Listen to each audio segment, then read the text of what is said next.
وہ ولنگ ہے, وہ تیار ہے کہ پاکستان کے ساتھ اسپیشلی اور بزنس جو بھی پرابلمز جو بھی ہیڈلز ہے اس کو سالو کرے, اور یہ سائڈ پہ بھی ہمیں بڑا پازیٹیو رسپانس نظر آیا. ہم امید کرتے ہیں کہ انشاءاللہ ایشو سالو ہو جائیں گے اور ہم دونوں نیشن مل کے جو اپرچونیٹیز سینٹرل ایشیا میں اسپیشلی ہے, کیونکہ افغانستان سینٹرل ایشیا کے لیے گیٹ وے ہے, اور پاکستان میں کافی را مٹیریل کے شارٹیج ہے کووڈ-19 کی وجہ سے, شپنگ لائنوں کی بڑی ایشوز ہے, تو یہ سب سے نزدیک آپ کو انرجی بھی ملیں گی اور پاکستانی انڈسٹری کو, اور اس کے علاوہ آپ کو را مٹیریل بھی ملے گا, اور پاکستانی فنشڈ گڈز کے لیے ایک بہت بڑا مارکیٹ بھی ہے. اچھا صافی صاحب یہ بتائیں کہ جو افغان ٹریڈرز ہیں, تاجر ہیں, وہ کس طرح دیکھتے ہیں یہ جو افغانستان میں ایک تبدیلی آئی ہے 20 سال کے بعد, اور 20 سال جو ہوتا رہا وہ بھی آپ کے سامنے. اب جو یہ نئی سیٹ اپ ایک آیا ہے طالبان کا, پرانے طالبان اور آج کے طالبان میں ٹریڈرز کو کیا فرق نظر آیا, اور ٹریڈرز کیا سمجھتے ہیں کہ فیوچر میں ان کے لیے کوئی زیادہ اپرچونیٹیز ہیں اور افغانستان میں کوئی لانگ لاسٹنگ پیس آئے گا؟ فی الحال تو جو پولیٹیکل سچویشن ہے, کیونکہ ہم بزنس میں ریپرزینٹ کر رہا ہوں بزنس کمیونٹی کو, اس کے بارے میں تو میں زیادہ آپ کو کچھ نہیں کہہ سکوں گا, لیکن بزنس اپرچونیٹیز کے حوالے سے ہمیں ابھی نظر آ رہا ہے کہ جو طالبان کی جو سینئر لیڈرشپ ہے اس کے پاس بھی بزنس کے علاوہ کوئی آپشن نہیں ہے. ابھی افغانستان کو شاید وہ ایڈ نہ ملے جو پہلے ملتا تھا, تو واحد جو کنٹری کو چلانے کے لیے یہی آپشن ہے کہ بزنس کو سپورٹ کرے, اور افغانستان کی کیونکہ ایک لینڈ لاک کنٹری ہے, پاکستان ٹرانزٹ کے لیے پاکستان کی ضرورت ہے,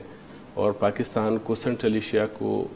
جانے کے لیے افغانستان کی ضرورت ہے, تو پاکستان اور افغانستان کا مجھے نظر آ رہا ہے آپ ہوپ فل ہیں کہ انشاءاللہ بڑی اپرچونیٹیز ہوگی اگر ہم پالیسیز کو بہتر بنائیں. اجمل صافی صاحب بہت شکریہ. افغانستان چیمبر کے ناظرین, یہ صدر تھے, پاکستان کے دورے پر آئے ہوئے ہیں, ڈائریکٹر تھے